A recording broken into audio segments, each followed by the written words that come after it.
మీ friend birthday అయితే మీరేం చేస్తారు?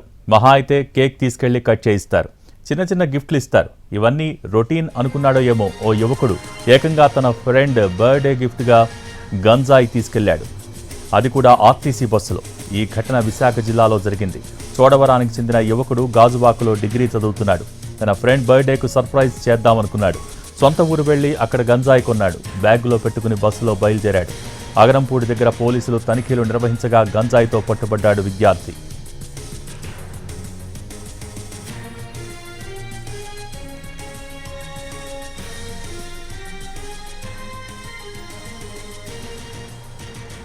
ఓ యువకుడు ఏకంగా తన ఫ్రెండ్ బర్త్డే గిఫ్ట్గా గంజాయి తీసుకెళ్లాడు ఆర్టీసీ బస్సులో. ఈ ఘటన విశాఖ జిల్లాలో జరిగింది. దీనికి సంబంధించి పూర్తి సమాచారం మా ప్రతినిధి చిరంజీవి టెలిఫోన్ లైన్ ద్వారా అందిస్తారు. చిరంజీవి, ప్రస్తుతం విశాఖలో అయితే ఈ గంజాయి మత్తు అనేది చాపకింద నీరులా కొనసాగుతుంది. మొన్నటికి మొన్న గాజువాక ఏరియాలో ఒక పెద్ద గంజాయి డెన్ హాస్టల్ మార్చిన ఈ గంజాయి డెన్ కూడా వెలుగు చూసింది.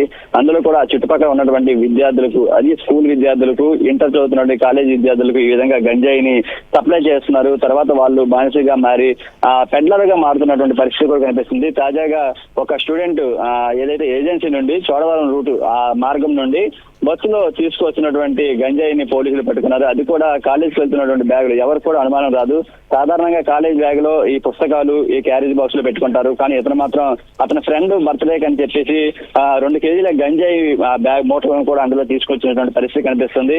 అయితే ఇదే విధంగా ఈ స్కూల్ ఏదైతే ఏజెన్సీ నుండి వచ్చేటువంటి కొంతమంది బైకుల మీద వెళ్తుంటారు. అక్కడ ఎంజాయ్ చేసినంత సేపు చేసి తర్వాత బ్యాగుల్లో ఇటువంటి చిన్న చిన్న మొత్తాల్లో అక్కడ తక్కువ రేట్లకు దొరుకుతాయి కాబట్టి అక్కడ 1000-2000 రూపాయలకి ఇలా కొనుక్కొని వచ్చి ఇక్కడికి 10,000, 20,000 ఇలాంటి మొత్తంలో కూడా అమ్ముకున్నటువంటి పరిస్థితి కనిపిస్తుంది. అయితే మరోవైపు ప్రభుత్వం, పోలీసులు వీళ్ళంతా కూడా ఈ గంజాయి అక్రమ రవాణా మీద నిఘా పెడుతున్నప్పటికీ ఇటువంటి చిన్న చిన్న మొత్తాల్లో చాపకింద నీరులా ఈ విధంగా విశాఖ నగరానికి అయితే చేరుకుంటున్నాయి.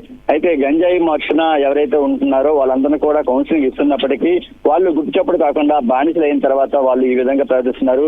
వాళ్ళందరూ కూడా గంజాయి మత్తుకి బానిసలు కాకుండా చేసేందుకు మరోవైపు పోలీసులు కూడా అన్ని విధాల ఏర్పాట్లు చేస్తున్నప్పటికీ, చర్యలు తీసుకున్నప్పటికీ వాళ్ళలో ఎటువంటి మార్పులు రావడం లేదు. ఒకసారి గంజాయికి అలవాటు పడితే అదే మత్తుకు బానిసలైనటువంటి విద్యార్థులు ఈ విధంగా డబ్బులు సంపాదించేందుకు కూడా జల్సాలకు అలవాటు పడి ఇటువంటి కార్యకలాపాలు చేస్తున్నారు.